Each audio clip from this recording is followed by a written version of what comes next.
How much humor should you attempt in a sales presentation? We'll look into that touchy subject on today's episode of The Buyer's Mind. Welcome to The Buyer's Mind, where we take a closer look deep inside your customer's decision-making mechanism to reverse engineer the perfect sales presentation. Now, please welcome your host, Jeff Shore. Welcome, everyone, to another episode of The Buyer's Mind, where we investigate what exactly is going on inside the head of prospects who are considering a purchase decision. This podcast is all about taking a stroll through the buying brain. It's about knowing the customer so well that the sale really begins to roll out right in front of you. And we like to have some fun along the way. My name is Jeff Shore. I'm your host. You can read the full bio in the show notes, or you can go to jeffshore.com. All kinds of good stuff there, including our free weekly video newsletter, a little Saturday morning blast of technique and inspiration. Our show producer, Paul Murphy, also with us. Paul, let me ask you, put yourself in a buying position for just a moment. You're shopping for a car, a television, whatever. Do you want the salesperson to be funny? Well, to be honest, few people can pull off funny.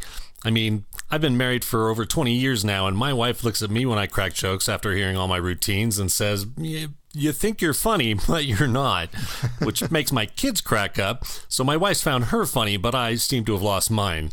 I think the same thing about sales. If the funny's not right, you could lose me as a customer. Yeah, it is interesting when we look at it. I think we all probably think we're funnier than we really are. Right. So you find yourself in that awkward situation where somebody thinks they're being funny, and then you kind of have to laugh along, right? Even though you're deep down going, nah, you're not very funny. Right. Hey, before I forget to mention it, stay with us because we are continuing our launch contest for this podcast. Chance to win some very, very cool prizes. But let me give you our quote of the day. This is from the speechwriter Nancy Duarte. I saw Nancy speak to a group of professionals at the National Speakers Association. Nancy Duarte is the speechwriter for some of those prominent names that you're going to see out there. Her client list is a who's who. And she said this, and I'll never forget it. She said, "When you are communicating, be funny, unless you are not." And that's really a good frame of mind for our show today as we talk to professional cartoonist, genius marketer, and ninja networker Stu Heinecke. He's a great guy. He's really interesting. I've gotten to know him a little bit here recently, and he's funny. So stay tuned. I think you're really going to enjoy hearing from Stu Heinecke in just a little bit.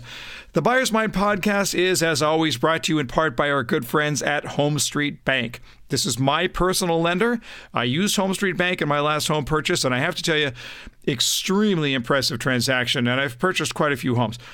They are professional, dependable, great rates, great service, and if you're a real estate professional, you're just not going to find better people to work with in taking care of your clients. Banking, home loans, credit lines. Go to homestreetbank.com to learn more. That's homestreetbank.com. Coming up in just a few minutes, an interview with Stu Heinecke. And as we get into that, I want to just sort of set the stage here. The theme is that humor is about truth revealed with a twist. That's how Stu Heinecke defines this. Humor is truth revealed with a twist. And with good and appropriate humor, customers see themselves. This is a story of life. And let's just face it, life is often funny. In the sales process, that humor can really serve to break down tension and make customers at ease. But here's my premise, and we're going to test this with Stu in just a little bit. You have to earn the right to use humor. It's not a given. It's earned. And you've probably experienced this yourself. When you know somebody, when you trust somebody and they are funny, it's funnier. It's more enjoyable. It's more relaxing. When you don't trust them and they use humor, it's just awkward and a little off-putting. Now, remember, the focus of this podcast is not the sales practitioner. It's all about the customer. So you got to ask yourself, what does your customer want from you? What are they hoping you bring to them? In other words, using humor is only appropriate when it's good for the customer. That's my take anyway. We'll see what Stu has to say about that. Before we get to that, let me bring you our sales tip of the day. And it has to do with the same thought here along the lines of humor. Appropriate humor is about making the customer feel good. I think we can all agree on that. So let's just continue with that theme here in our tip of the day, because this tip comes in the form of a habit. And the habit is to smile before you meet the customer for the first time. In those few seconds, just before the initial introduction, I want you to think about one thing. Think about facial posture, the lift of the face. You could try it right now where you are, and my guess is many of you have already given it a shot. But think about lifting the face. We show this wonderful positive energy when we practice good facial posture, when we just have a bright face. And when you look at it, there are people whose face is just, it just doesn't, if there's energy, they didn't let their face know. It's just down and sort of low. Now, the key is to not smile after you see the customer, because that makes it look like you're only smiling to serve your own interest.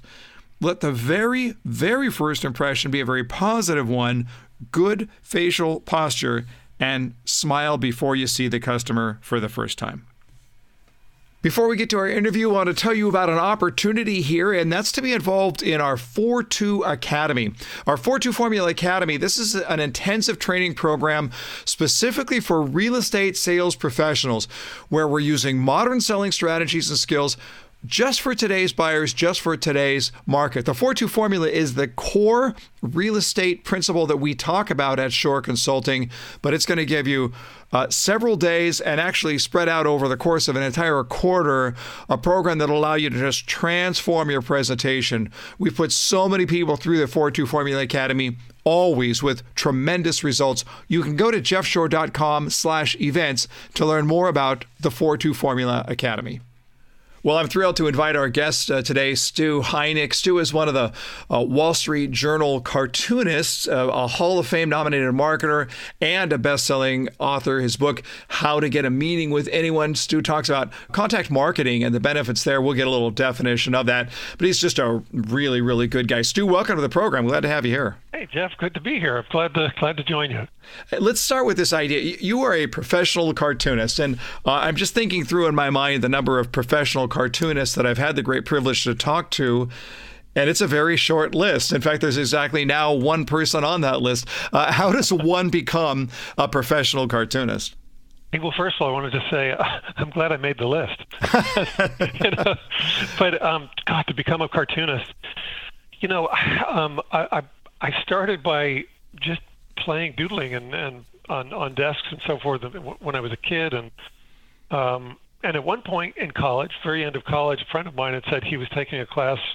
I was at USC, and he was telling me he was taking a class at the Extension School at UCLA, and it was about cartooning, and it was being taught by Eric Teitelbaum, one of the New Yorker cartoonists, and he was telling me, my God, Lee Lorenz came in. Lee Lorenz at the time was the cartoon editor at the New Yorker, and so he was sort of telling me all about this, and I said, oh my gosh, I should be able to do this easily. I mean, I'm really into doing this already, and that started a long road of, you can really pretty much plan on a lot of rejection.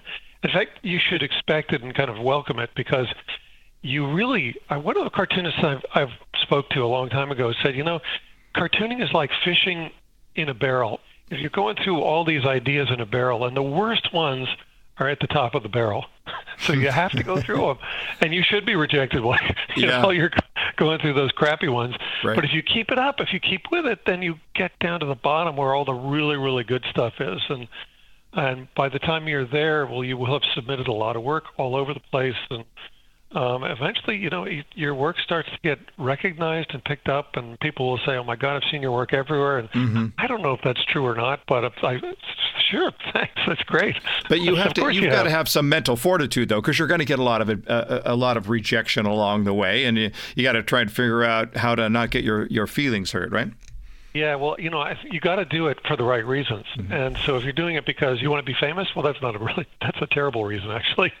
But if you're doing it because you just love doing it and you can't help but do it, that's the right reason to do it. And you keep doing it, and you get better and better at constructing the gags. So, yeah, it just takes a lot of practice, and you need to know that it's going to take you a long time to get there. You know, as a reader of the Wall Street Journal, one of the things that's interesting here is that you've got basically one panel, right? This isn't, I don't even know how Scott Adams does at Dilbert in 3 panels, but you've basically got one panel, and yet in a conversation you and I previously had, you said that cartoon is really telling a story. How do you tell a story in one panel?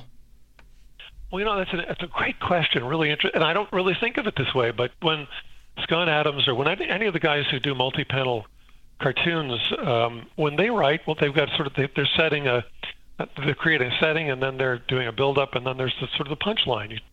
Boom, they've taken you in a different direction. With a single-panel cartoon, you have, let's say, maybe the middle panel of 3, mm-hmm. and so there's a setup. You don't see it. There's also what comes after what's being said in the cartoon. You don't see that. But I think you can, if you're doing it right, you can infer it, or the reader can infer what led up to it and what's about to happen afterward. So, for example, one of the ones that I've had in the Wall Street Journal was 2 guys at a conference, and they've got name tags on, and one is saying to the other, "I'm terrible with name tags. Who are you again?" So you know that they found each other in the previous panel, right? And then he's saying what he's saying, and then there's going to be some reaction. I don't know what it's going to be, but sure. You know that there's going to be some. I mean, the guy just said the most ridiculous thing, right? Right. Yeah. So I guess that's part of what gets you laughing is you know what you sort of have this expectation of some kind of reaction afterwards. So yeah, I guess in a way you end up with 3 panels anyway. Sure. Yeah. It's just the story is more inferred than blatantly. Now, our podcast, The Buyer's Mind, is really aimed at sales and marketing professionals who are at this point asking, why are we listening to this conversation about cartooning?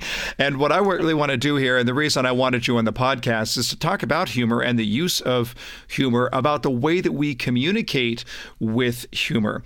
And it's a very touchy subject, even as it relates to, say, a sales presentation, because there have been a lot of times when right now our listeners are looking and saying, yeah, I remember a time I tried to be funny and it was not funny and it actually cost me dearly. So would you mind getting just a little bit philosophical about what humor is and the place that humor plays in our society? Sure. Well, if you think about it, humor is about truth being revealed in a twist. Every time you've laughed at something, every time we laugh at anything, let's say not every time, but most times, when we're finished laughing, we go, "Oh my God, that's so true. Oh my God, I've been through something just like that. I know someone like that." There's some element of truth, something that gets people. Even when they say, "Oh man, I got it," what they're really doing is they're agreeing with that point of truth.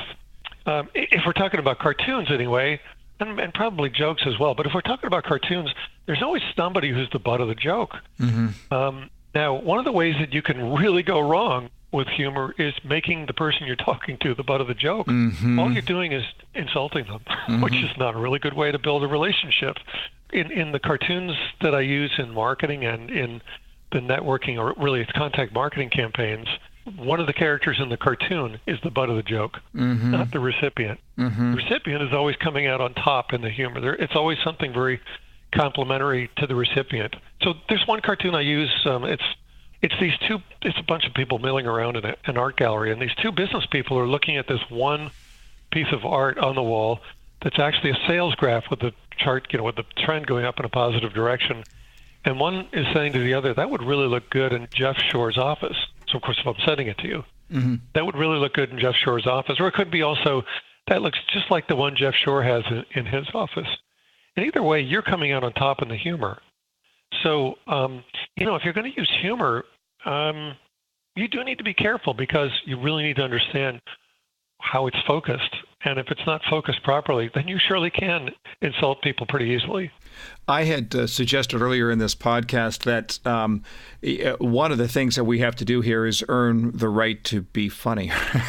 I mean, there are times when you can sort of get away with things or not get away with things depending on the level of trust that you have. I love your comment about trust mm-hmm. and earning the right to use humor, because I think this kind of relates to sales too, because people like to or tend to buy from people they know, like, and trust. Well, if they know you already, that's great. You can play around with them. If they trust you and like you, certainly that's a great opening for being playful, really. Mm-hmm. But sometimes you can be playful to strangers. Just walk right up to them and I don't know. You can.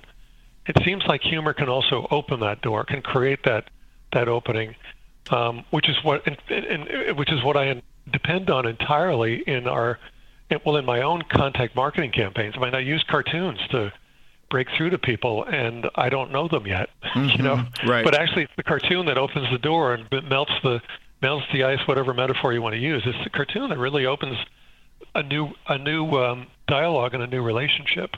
I think part of it in the world of sales might just come down to what your intent is from the beginning. Are you trying to serve your own interests? And I've heard salespeople, just they think they're being funny at a car lot. Somebody walks on and says, "Hey, you look like you're in the market to buy a car," or "Hey, did you bring your checkbook today?" Ha ha ha, and they laugh at their own joke. But I think deep down, the customer just threw up in their mouth a little bit. Yeah, I would say that's true. Because there's nothing funny. I mean, a lot of times people use laughter, and it has nothing to do with humor. I mean, it could be just insecurity. Yeah. I don't know. Yeah. And it drives you nuts. It does. You're sitting there and saying, "Well, wait a minute, you're not saying anything that's funny." Right. Yeah. And then I'm sort of a victim as a consumer. That I'm a victim of your insecurity if we're trying it along those lines. Yeah, it just makes you at the very least, it makes you uncomfortable. Sure.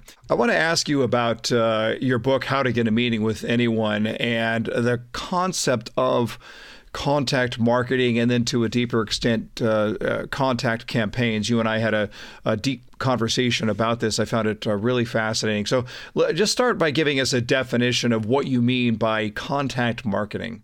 Well, so when I first started my career, I had a degree in marketing, and I was a member of the Cartoonist Guild. And one day the Cartoonist Guild sent this piece of information out that changed everything for me. And it was an article from Folio magazine that said that, which is written for editors of other magazines, and it was saying you need to put cartoons into your publications because readership surveys are showing that they're the best read and remembered parts of anything they're in editorially. And another study said that they were better read in newspapers. They're better read than the front page, which is amazing. The front page contains the most important news stories of the day, but people go right past that somewhere into the middle of the newspaper and find the funnies and read those instead. So I wanted to combine the two, and so I wanted to combine cartooning and marketing. And direct marketing had just become really a great force, and they were just playing around with personalization. And I thought, okay, what I want to do is I want to start creating direct marketing or direct mail campaigns that use cartoons and personalization. So the cartoons are going to be about each recipient. I think that's just going to be a winner. Well, what do you think that campaign did? What kind of response rate would you expect it might have pulled? Well, I mean, if it's personalized marketing, I have to believe it was pretty successful. It was, and it was kind of a leading question. I apologize. No, but I'm totally tracking with you, because when I look at things like something as simple as a video email that takes you 30 seconds to record off of your phone, the power in that is amazing at zero cost and 30 seconds of time. But I'm just thinking from the recipient's perspective, it'll blow you away. So I have to imagine that if somebody's getting a personalized cartoon, it'd be pretty hard to ignore at that point.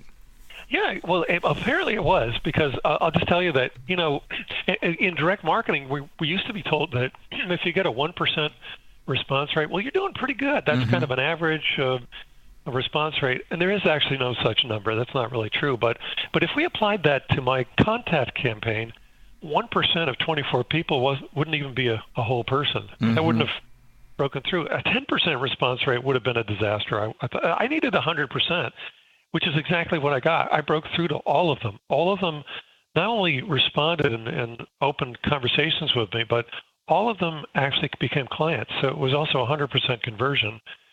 And this was from a campaign. And by the way, this campaign then launched my business. It was worth millions of dollars to me. And it all stemmed from a campaign to 24 people that cost me less than $100 to put out. So that's really kind of that's a great example of contact marketing. It's marketing to a very, very small, very concentrated audience of people who can make the biggest difference to your business or your career.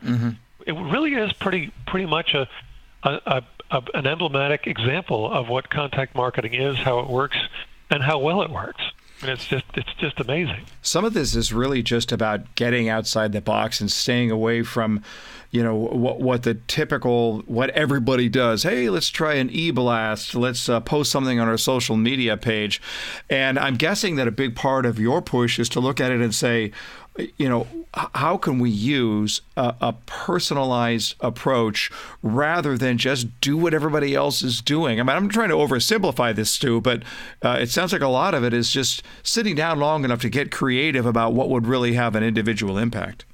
My objective always with these campaigns is I want that recipient thrilled that you reached out to them. And in fact, what I want them, the thing I want to plant in their brains is, wow, I love the way this person thinks.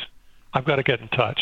So to me, one of the things that makes this interesting is that what you're really talking about here is the idea of how do I uncommoditize myself? How do I not look like every other salesperson? How do I not look like every other marketer or somebody who's trying to, make an impression in some way? And I love, just an experience from my own background, having interviewed a salesperson years and years ago who wanted a job, and we had a low turnover rate. I was very selective with who I was going to talk to, but we had a good interview. And during the interview, it came up that I was a lifelong San Francisco Giants baseball fan. And after the interview, an hour later, delivered to the office is a baseball bat, and he has written on the bat with a black Sharpie, "I'm going to hit home runs for you, Mike." And I'll tell you what, I mean, it was just. That was the type of thing that I looked at it and I said, here's somebody who is willing to find something that I would personally connect to, that would connect me back to him, and that would cause me to stand out so much more than the form letter email. Thank you for the time. It was a pleasure. If I have any questions at all, please don't, whatever. What a cool example that is, and I would call that contact marketing as well. But he used the device to break through to you after the interview, and really kind of steal the deal. Yeah. And I bet he did. I'm sure I would imagine you hired him. Yeah, I did. And he was fantastic. He was fantastic. Yeah, it was great. I mean, that's incredible. And, now here's the thing. We were just saying you want to find some way to stand out from the crowd. Yeah. And, certainly doing what everyone else is doing, as I just mentioned, is not going to make you stand out at all. Mm-hmm. But I don't know that you start by saying, well, what I want to do is stand out from the crowd, or what I want to do is I want to understand the person I'm reaching out to, and I want to send them something that I think is really going to resonate with them. Something that I think they're going to just say, "Holy cow, I can't afford not to talk to this person." All right. So when you're looking at this concept, your ultimate goal in the book is how do you get a meeting with someone? It's just as we start to head into the wrap up here, how much of this is creativity and how much of this is just plain gutsiness, the willingness to put yourself out there? Well, I'd say it's half and half. There's this one story that I think really is pretty terrific, because this person didn't need to be a cartoonist, didn't need to be famous, didn't need to do anything. So except put themselves out there and really think way outside of the box. So there was I can't tell you the name of the company involved, but if you ever saw the movie Forrest Gump, at one point he's talking about a certain fruit company. I don't know if you remember that, but anyway, well, we're talking about that fruit company. And so this sales rep was calling on the fruit company's engineering department, which sounds kind of crazy. Yeah. Anyway, he was calling on their engineering department, and he was offering this software solution, and they loved it. And they said, you know what? Okay, look, we're convinced you sold us, but what you need to do now is talk to purchasing. Well, purchasing wouldn't return his phone calls. And I just shut him down. So he thought, okay, fine. I'll just reach out directly to the CEO. And if you caught my drift as to which fruit company we're talking about, that CEO was the most famous CEO in the world at the time. Right. And he was not going to be easy to reach. So anyway, so the reps sent letters and faxes, and he called and he left messages with the assistant, and he left voicemails and sent letters, etc. And nothing worked. So one day, finally, this box shows up at the front counter in the front office, and it's this box with air holes in it and a handwritten note addressed to the CEO. So amazingly, this box was delivered to the CEO. This box contained a pigeon. So the note said, it went through the story. I've been calling on your engineering department. They love my solution. Purchasing won't talk to me, though, and so I've been trying to reach you. I've sent everything I could think of, tried everything I can think of. So this is my last final attempt to try to reach you, which I think kind of perks up your ears because you're saying, oh, this is the last time you're going to try. Mm-hmm. Okay, that's interesting. Mm-hmm. And a story emerges. You're part of the story if you're, sitting, if you're the recipient of this. So anyway, the note went on to say, so if you look in the box, there's a pigeon. On the pigeon's leg, there's a capsule with a slip of paper inside. So if you would just take the slip of paper out and write the name of your favorite restaurant, a date and a time, put that back in the capsule and release the pigeon, and I'll meet you there.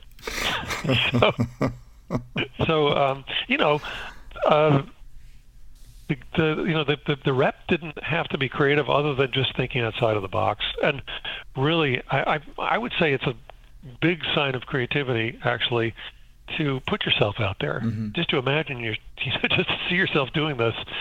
You can't be thinking in non-creative and really security-oriented terms. Right. You've got to just really put yourself out there, right? Which he did. I mean, look at we know who we know who he went after, right? I mean, right. This is like reaching to the very top. Sure. So, well, anyway, the pigeon came back, mm-hmm. and there was the name of a restaurant and a date and a time scrawled on the piece of paper, and so they met for lunch, and the rep walked away with a $250,000 deal. Yeah. So. That's great. I think that was awfully creative, sure. But it's not the kind of creativity that gets into the Wall Street Journal. Right. It doesn't have to be. Sure. Yeah.